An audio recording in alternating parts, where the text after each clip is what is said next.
Hello and welcome to Chemical Interactions. This is Mrs. Castanera and we are working on Lesson 4. This is the Year 8 topic, Chemical Interactions. So Lesson 4 is about what is the structure of a water molecule. And today's lesson is titled Water Molecules. So firstly, we're going to go through the keywords that you'll need to understand by the end of the lesson.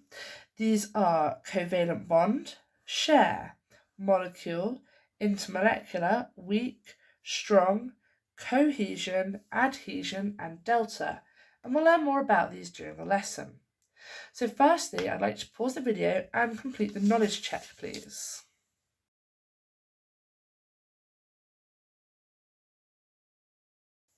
Okay, let's go through those questions. Question 1, name 2 ways that atoms can bond. We already know this is through ionic and covalent bonding.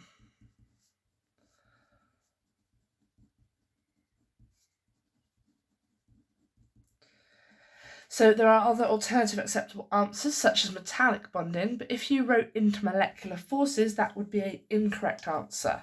So you cannot have intermolecular forces. Question 2. Molecules are made of more than one atom bonded together. Question 3. The 2 main groups of molecules are elements and compounds.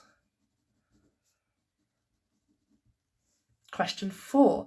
Name the force between simple molecules. That is intermolecular force. Question 5. Name the bond between non-metals. That's a covalent bond. Question 6. Name the strong bond in simple molecules. That is still covalent bonds. Question 7. State the number of electrons that are shared in a covalent bond, and the answer is 2. Question 8. Name the 4 states of matter, which are solid, liquid, gas, and plasma.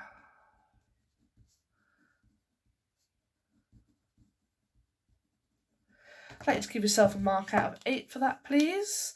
Make sure you've done your corrections in another colour. And mark out of 8. So today's lesson, our task is to describe the structure and properties of water molecules by the end of the lesson. So, the water molecule. Water can also be called dihydrogen oxide. We very rarely call it this. So water is H2O, that is the formula for water. Very occasionally we'll call it dihydrogen oxide, and in fact I think we'll call that very rarely. It is almost always called water or H2O. It is made of 2 nonmetals, hydrogen and oxygen, and these exist as gases at room temperature. So it's made from 2 nonmetals, hydrogen and oxygen. Hydrogen and oxygen on their own exist as gases at room temperature. However, when we combine them, they turn into water, which is a liquid at room temperature. And this is again related to the size of the molecule. So larger molecules have more intermolecular forces between them, and that forces the molecules to get closer together and become a liquid. So I'm going to write a little bit about this. Okay, so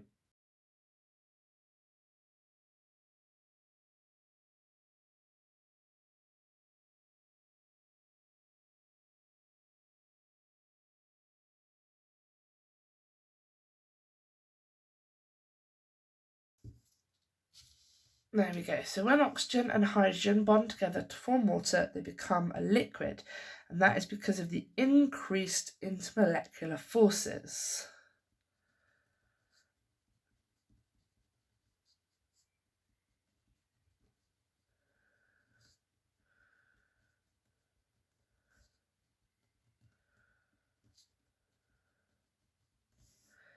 Okay, so bigger molecules have more intermolecular forces between them. So we know that water has a covalent bond between the hydrogen and oxygen atoms, and a covalent bond is the sharing of the valence electrons. and so that forms water. So in chemistry, there are a lot of different ways to make water. This is simply one example. So we have hydrogen, H2, and we represent hydrogen with two atoms joined together by a single solid line to make a covalent bond. So two lots of hydrogen. So notice here's one hydrogen, that's an H2, that's a second one, bonded together with one oxygen atom which has a double covalent bond between it, and there's just one of those. So the two here is because there are two of them, and there isn't a number here because there's only one of it, and these are both gases at room temperature. That's what the G means. And they turn into two lots of H2O, and we're going to draw the bonds here to show that. So they both have single covalent bonds between them, and there are two of them. So the H2O is one of the molecules, because one molecule has one hydrogen and two oxygens, and it's a liquid because there are more intermolecular forces between the individual molecules, and there's a big 2 before it because there are two of these molecules. And this is explained below. So there are some larger number 2's in front of the H and H2O, and that's because we have to balance this equation, okay, because there has to be the same number of atoms in the reactants as the products. So this side of the equation, before the arrow, I'm going to draw like a line either side. So this is the before, and this is after the reaction. So before the reaction, we have 1, 2, 3, 4 hydrogen atoms. After the reaction, we have 1, 2, 3, 4 hydrogen atoms. And that's good, that balances, they're the same number. And before the reaction, we have 2 oxygen atoms. And after the reaction, we still have 2 oxygen atoms. Yes, the bonds have broken and reformed in different ways, but the number of atoms are exactly the same, and that is very important when we're doing chemistry. And as you recall, the G represents a gas and the L represents a liquid. Okay, and if we had S, S would represent a solid.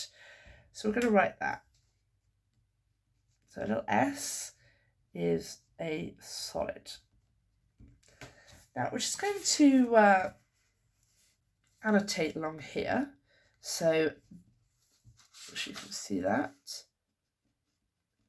these atoms show us the amount of atoms before and after the reaction are the same.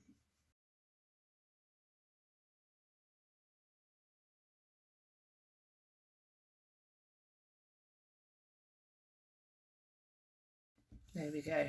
And so this G here is a gas, this G here is a gas, and this L here is a liquid. So we've fully explained everything here.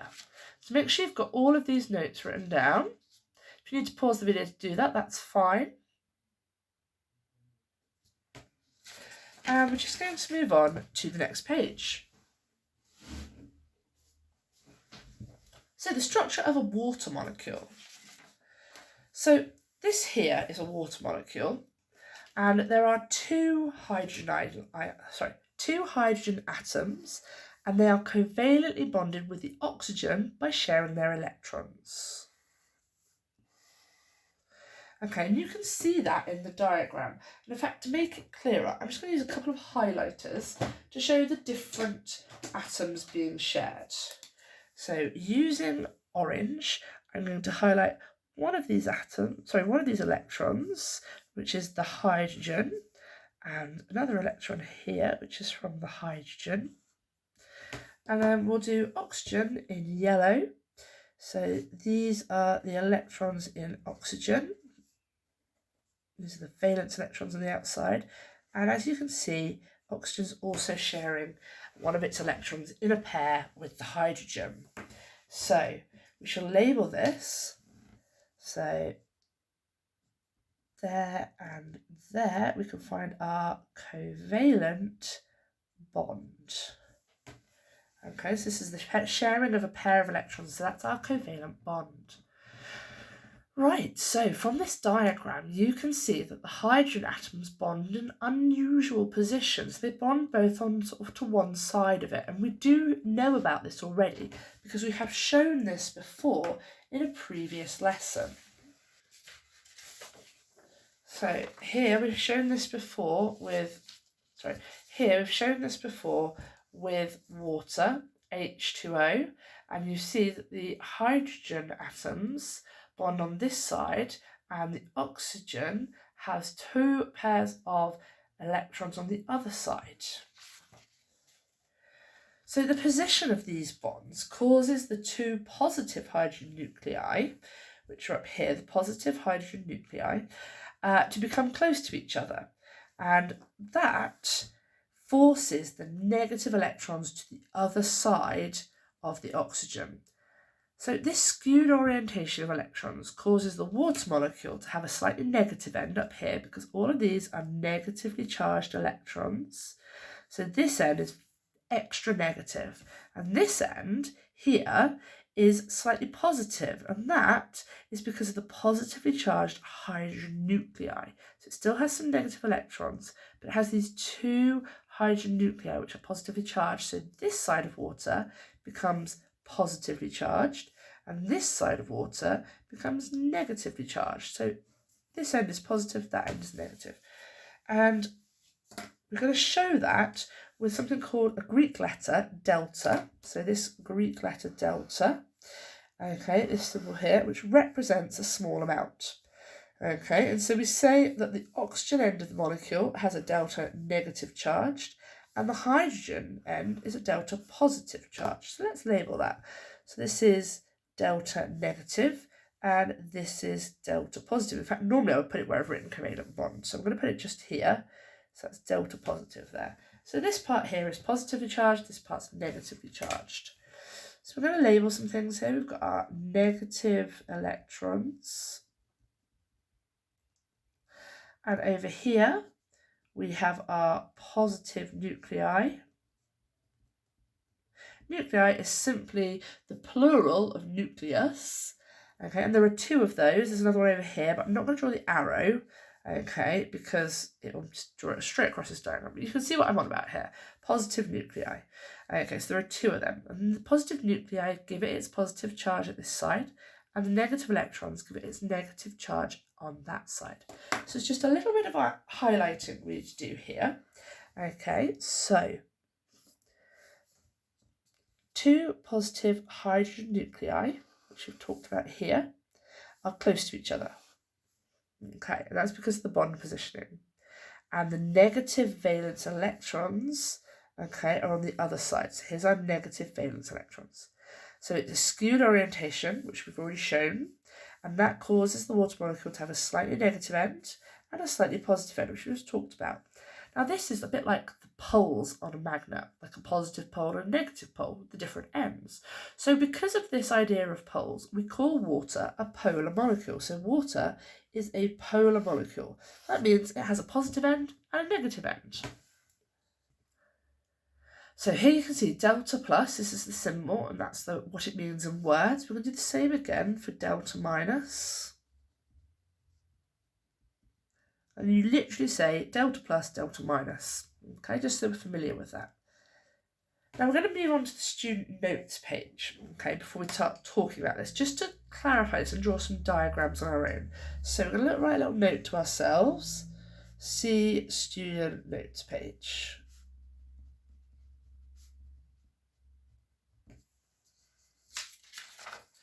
And that is page 22. Okay, so student notes page.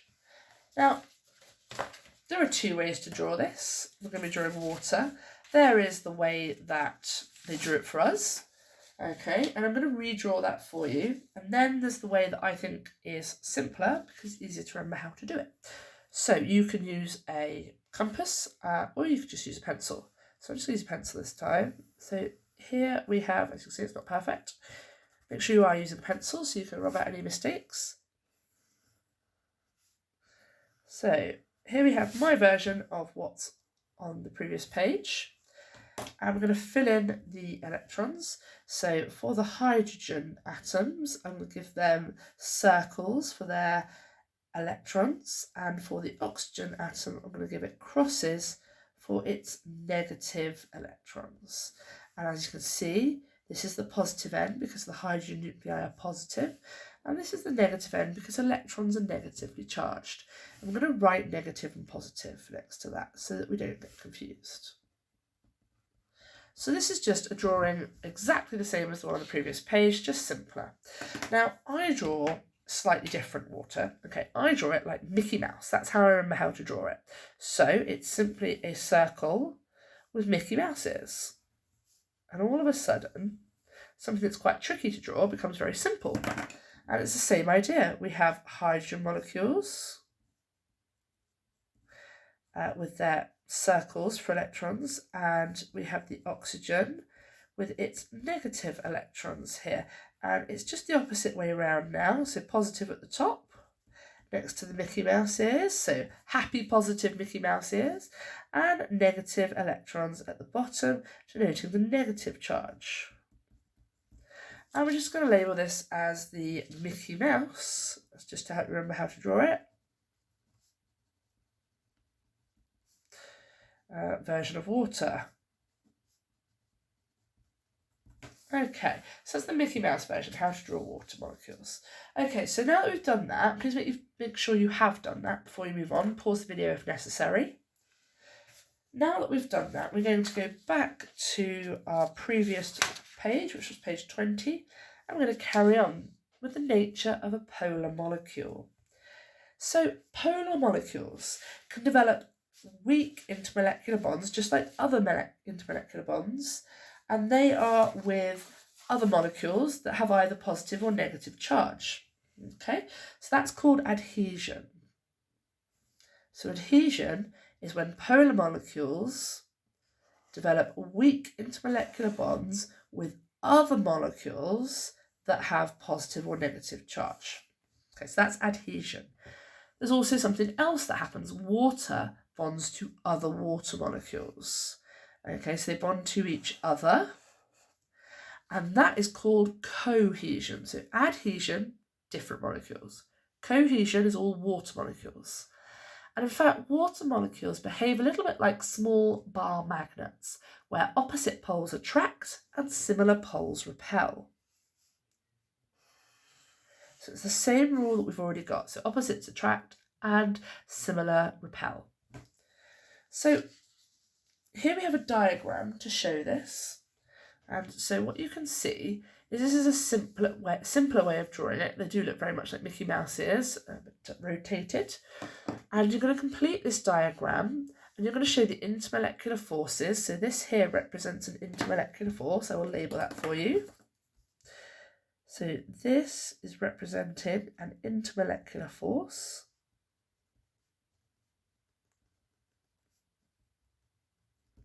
Okay, and you're going to draw some more intermolecular forces, again in pencil, between the positive hydrogen poles, that's here. So we have our positive hydrogen poles, and the negative oxygen poles, so the negative electrons of the oxygen. So we've got our negative charge here and our positive charge here. So you need to make sure that the Mickey Mouse heads are attracting to the opposite sides. The Mickey Mouse ears attract the opposite sides. They repel other Mickey Mouse ears. So what you're not going to have is you're not going to have this. That would be wrong, okay? There is no bond between there. That's totally wrong because that's between two sets of ears. You would draw another one perhaps here from the positive to this negative. And again, you might draw one here from the positive to the negative. And you can keep doing that. I want you to continue to fill in this diagram with me, please.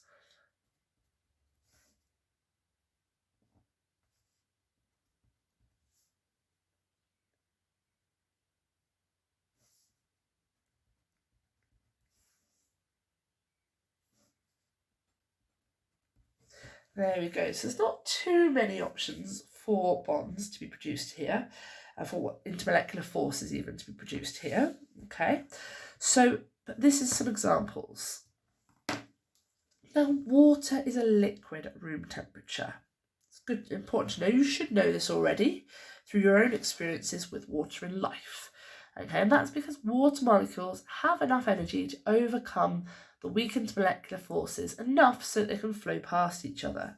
So water molecules have enough energy to overcome the weak intermolecular forces, and then they can flow past each other. Now, they don't have enough energy to overcome all of them because it's still a liquid. If it had enough energy, it would be a gas. So it's got enough energy to overcome a lot of the forces, but not all of them. Okay, so moving on to the final page, we're going to complete these diagrams, there are 3 of them, by drawing 8 water molecules in each box. So you're going to draw 8 water molecules in each box. That's what you need to do. A bit like the ones on the previous page. They need to be in the correct orientation, which means you're going to need to look at where the charges are in these diagrams. So I'm going to identify the charges. There's positive and negative, positive and negative. So this whole bar is positive.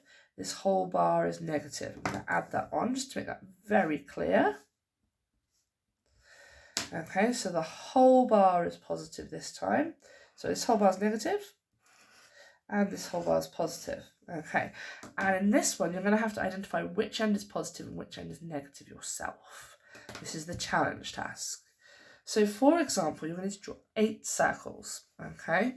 And then you're going to need to add the ears on. So for example, 1, 2, 3, 4, 5, 6, 7, 8.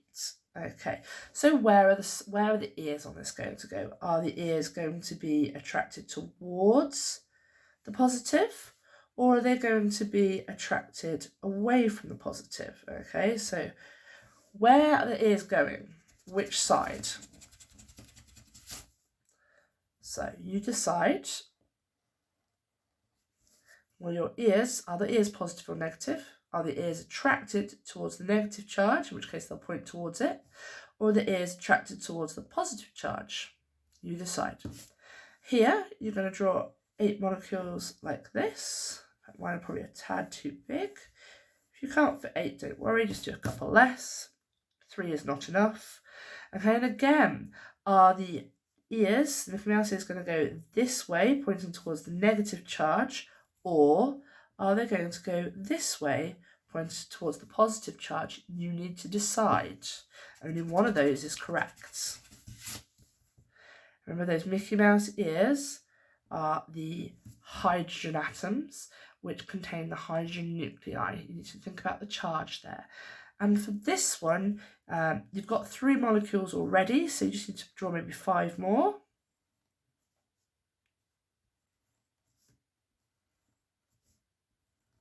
Once you've done that, so you need to pause the video and complete this task, and then we'll go through it.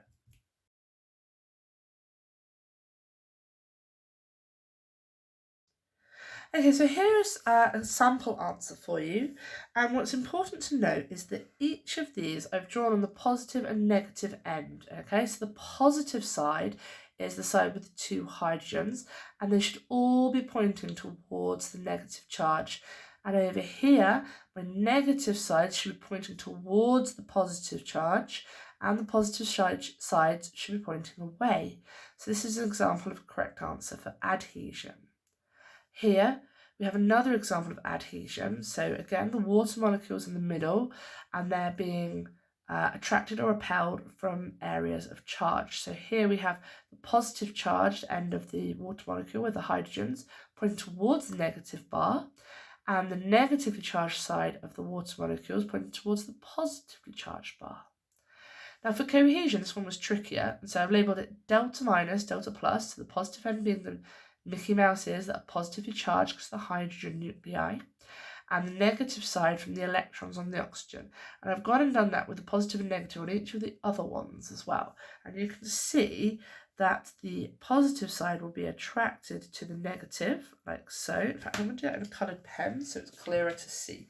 So there'll be attractions between the positive and the negative side there. And this is the same over here, where there's attraction between the positive and negative, and over here, where there's attractions. And you can see the continual attraction between the positives and the negatives.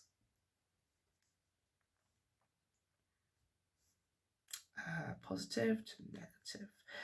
Okay, so you can see how that's sort of starting to work. Now there will be other ones as well. So for example, this positive to this negative would be an attraction, and this positive to this negative would be an attraction, this negative to this positive would be an attraction, and so on and so forth.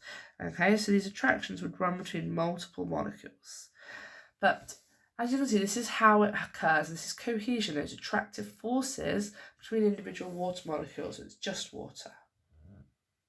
I'm going to do a little bit of annotation here. So cohesion is between water molecules.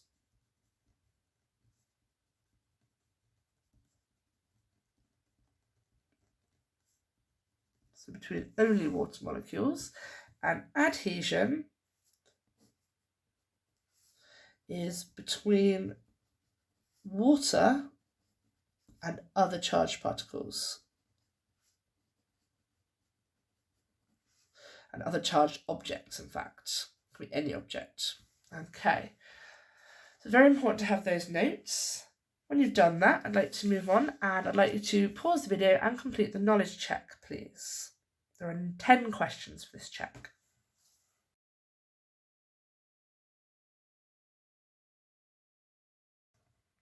Okay, let's go through those questions. So the chemical formula for water is H2O. The H and the O are in capitals, and the 2 is supposed to be what we call subscript, so it's a small letter, small number. Question 2, give the charge for the nucleus of the atom. Well, the nucleus of the atom is positively charged, or a plus. Describe how poles of opposite charge interact. Well, opposite charges attract. So question 4, why is water a polar molecule? That's because it has a positive and negative end.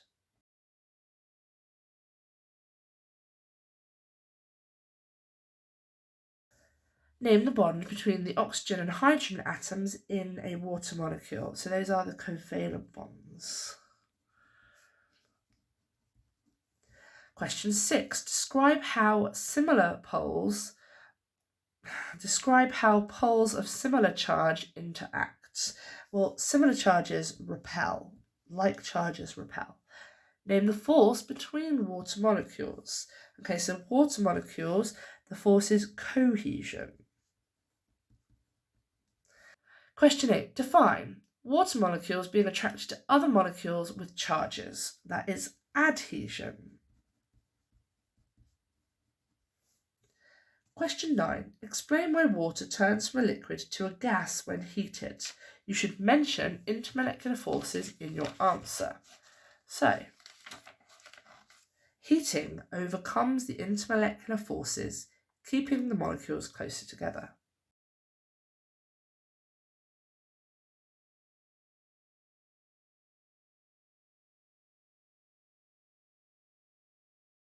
Question 10. With reference to the intermolecular forces between the molecules, explain why water forms droplets when rain lands on a window or other similar surfaces. That's because the intermolecular forces between water molecules cause them to attract each other. This is called cohesion.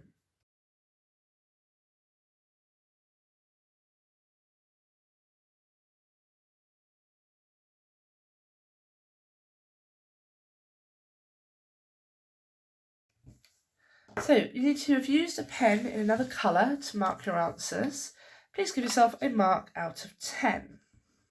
If you got less than 4 on this quiz, you will need to do this again and review it and make sure you can get at least 5.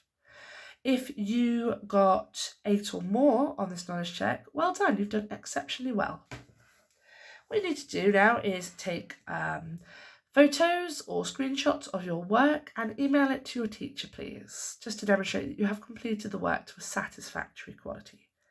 Thank you very much.